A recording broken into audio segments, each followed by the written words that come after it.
It's my great privilege to now introduce to you our commencement speaker, Mr. John Majors, Aquinas, class of 1991. John Majors has had an amazing career as a student and as a leader in business and leadership. After Aquinas, John received a bachelor's degree, magna cum laude, in computer science from Morehouse College in 1995. He went on and graduated from Harvard Business School in 2000, receiving a master's degree in business administration. While at Harvard, John served as the co-president of the African American Student Union, and he was a Junior Achievement Fellow. John received the honor of being named the first ever student in Harvard Business School history to be named a Goldman Sachs Fellow. Currently, John is Vice President of Purpose-Built Communities, where he helps local leadership teams implement a nationwide model of holistic community development. He's currently working with a team of people here in Rochester. Previously, John served as Executive Vice President for the Dawson Company, a commercial real estate firm where he led business development, community relations, and financial analysis for the firm's development projects and investment management activities. John also held a position of corporate finance manager for an Atlanta-based energy firm, Mirant, where he worked directly with his senior management on multiple strategic refinancing initiatives and asset divestiture assignments. John was an integral part of the restructuring team for the company's $11 billion debt workout. John began his finance career as an associate with an Atlanta-based investment bank, Robinson Humphrey, where he specialized in mergers and acquisitions and in helping clients raise private equity capital. We're very fortunate to have John Majors with us this morning and as a member of our Aquinas alumni base. Please join me in welcoming John Majors, class of 1991.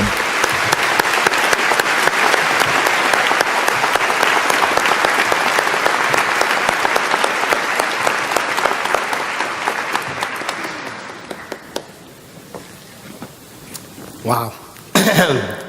I don't get nervous as a speaker, but I also did not know that I was following a veteran in doctor, in all-around hero, in Zach, in Hannah, and now I sort of wish I had maybe brought some pyrotechnics or some background dancers or something. I didn't realize the company that I was in. Thank you for the setup. Thank you. Good morning, everyone. My name is John Anthony Majors. I'm a very proud member of the Aquinas class of 1991. It's my great honor to be with you this morning and to have been invited home to share some words with you all on this most auspicious of occasions. First, let me acknowledge and thank the bishop, the board of trustees, faculty, staff, teachers, and administrators who all do the work day in and day out to make Aquinas what it is today. There's some people in this room who were instrumental in me developing into the individual that I am today, and I'm pretty sure that I didn't express my thanks and my appreciation the way that I should have all those years ago as a student. So thank you so much. A very special thank you to the speaker committee who selected me and invited me. So again, thank you all very much. Next, a very special acknowledgement to the parents and families of the graduates. You should be very proud of your graduates today, but you should also be very proud of yourselves. It has been said that we all drink from wells that we did not dig. We rest under the shade of trees that we did not plant. And we warm ourselves by fires that we did not build. As parents and family members, you all have supported, cajoled, guided, and prayed for all these young people their entire lives.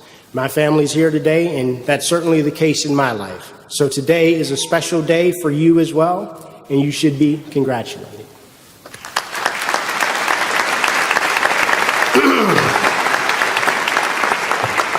Finally, to the graduating members of the Aquinas class of 2016, today is your day.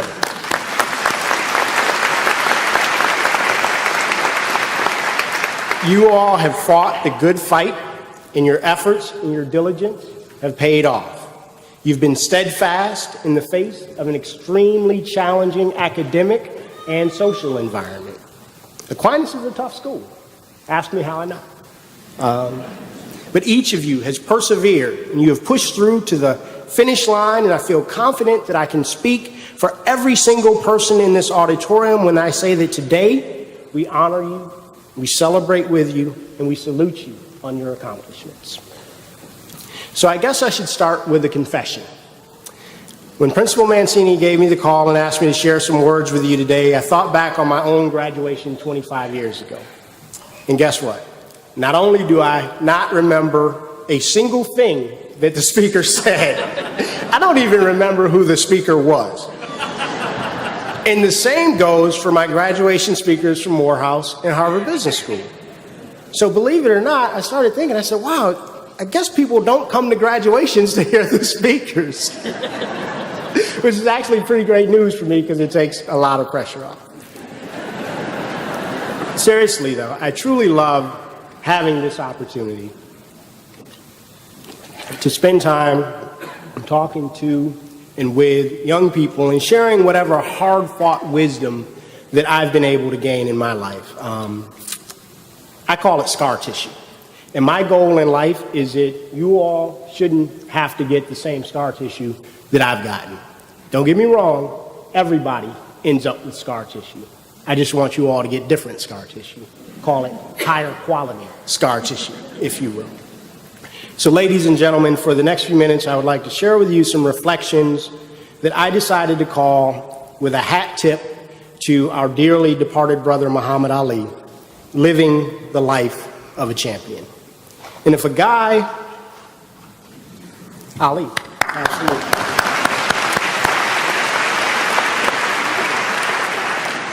And if a guy was going to give a speech about being champions, I can't think of a better place than the school that in one school year won 2 state championships, one in football and one in basketball.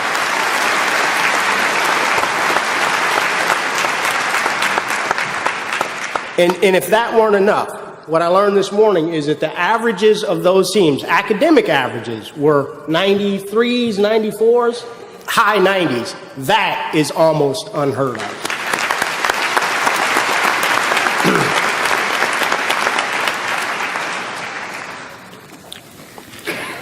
But being a champion is not just about sports.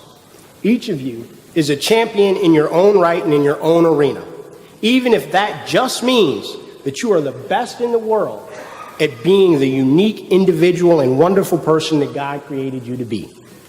Standing here on your graduation day at the precipice and looking off into the horizon, I see world champion doctors, judges, college professors, renowned artists, elected officials, business leaders, and perhaps most importantly, champion moms and dads, husbands, wives, friends, and family members. You can be a champion in every walk of life, and I believe that each one of you is already on your path to your own singular definition of what it means to be great. So here from me are just a couple of tips for your journey. Number 1, champions stand out from the crowd. Years ago, a mentor of mine told me a story about a chicken in the chicken yard who was just having a very, very rough time. He was clumsier than any other chicken in the yard, and he was just kind of awkward. Y'all know anybody like that? If you knew me if you knew me today, I guess you could say you knew somebody. You know, it's the type of person, you meet them, you get to know them, and all you can do is just shake your head. It seems like they just can't get it right. In the South, I don't know if anybody here has lived in the South, you know what we say in the South is, bless his heart. Well, this was a bless his heart kind of chicken.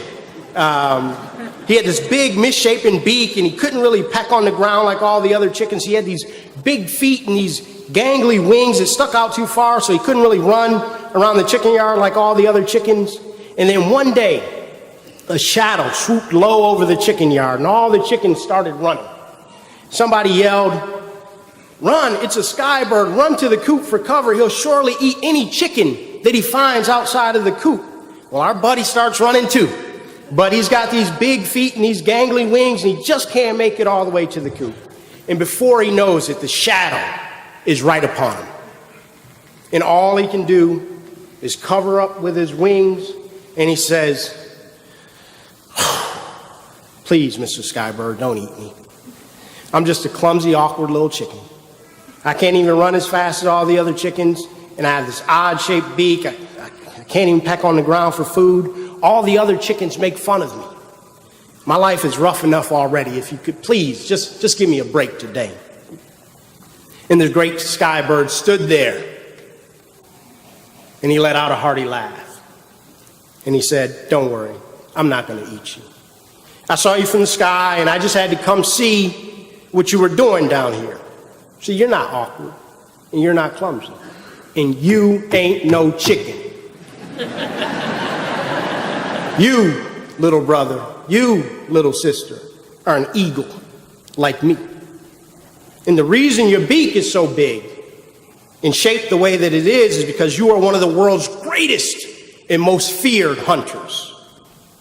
And you aren't good at pecking at the ground for food because God never intended for you to peck at the ground for food.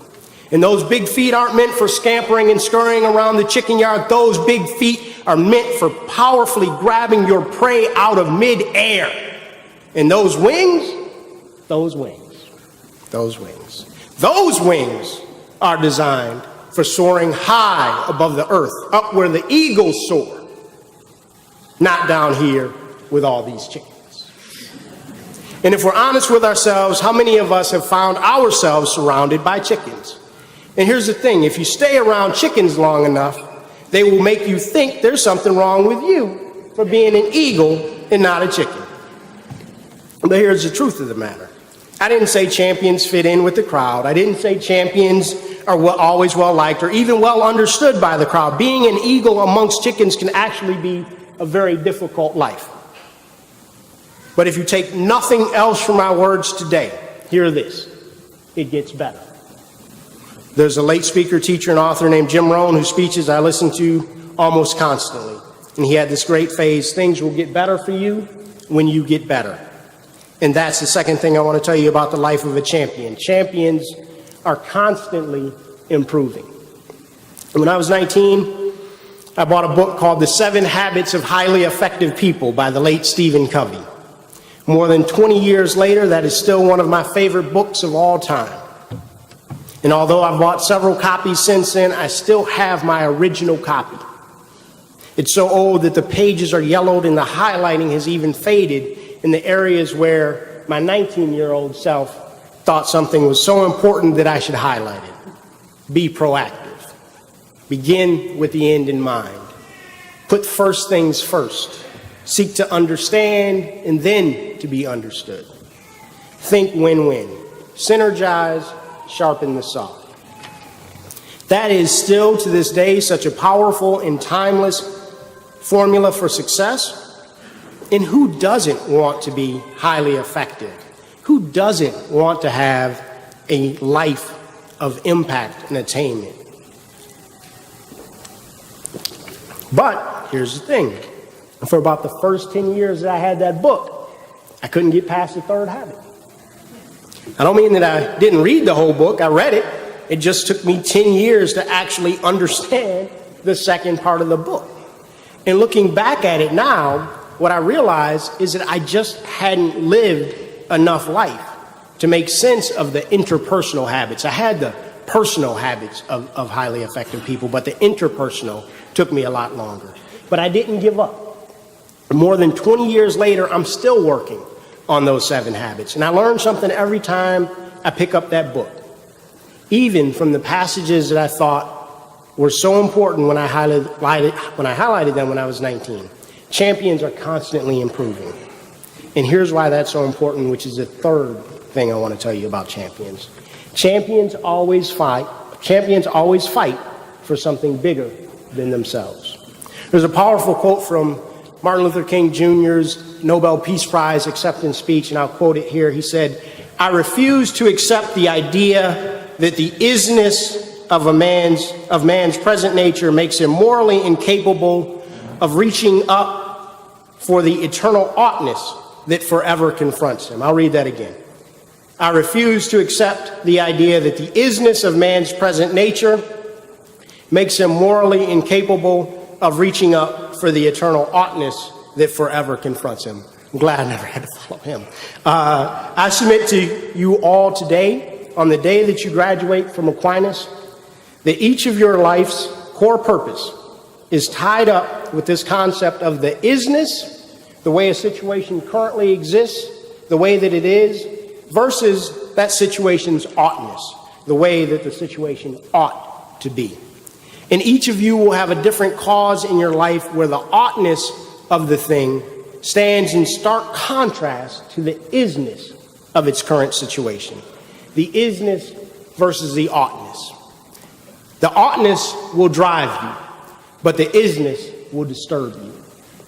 The isness versus the oughtness. The oughtness will compel you, but the isness will keep you up at night. The isness versus the oughtness.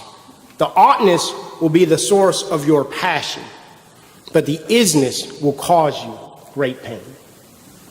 For me, I'm very clear on my isness versus my oughtness.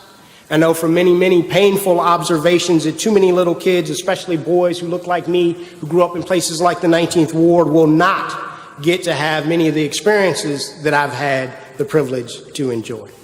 They won't get to attend wonderful schools like Aquinas, where the teachers actually care enough to give you a hard time when they see you not living up to your potential. They won't get to go to Morehouse or Harvard Business School or work on Wall Street. That is the isness. The oughtness, in my opinion, is that America does not have any spare talent.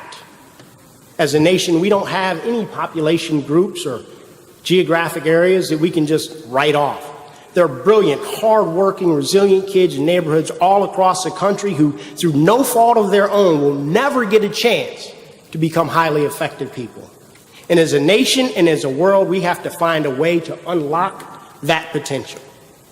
Not only because it's the right thing to do, but we need those kids, just like we need all kids, to have a great shot at becoming our doctors, our engineers, and our teachers in 20 years. That's my cause. That's the isness and the oughtness that drive me, and frankly, they keep me up at night. For you, it may be something different. There is a very, very, very, very disturbing isness of violence against women on college campuses today. We ought to all be troubled by the isness of gender inequality in wages, where a woman makes less money than a man for the same work. Your unborn children are crying out for you to step up and to do something about the isness of business standards and government policy that contribute to climate change and global warming. There is an isness of cruelty to animals. There is an isness to the state of gun control in our country. And for each isness, there is an oughtness that is calling out to someone to step up and be a champion. And that is also what the word champion means. Yes, we know the definition of what it looks like to win state championships, and that's awesome, but the word champion is also a verb. To champion also means to support a cause and to commit to use your time, your talent, and your treasure in the fight to close the gap between that current reality of isness and the vision of the future where the oughtness takes over. And let me just warn you right now that when you champion a cause, it may consume your entire life. And it may seem some days like it will ruin your life. But in the midst of it all, you will never feel more alive. I'd like to wrap up our time this morning by sharing with you some of the things that I have the privilege to do and to be in my life.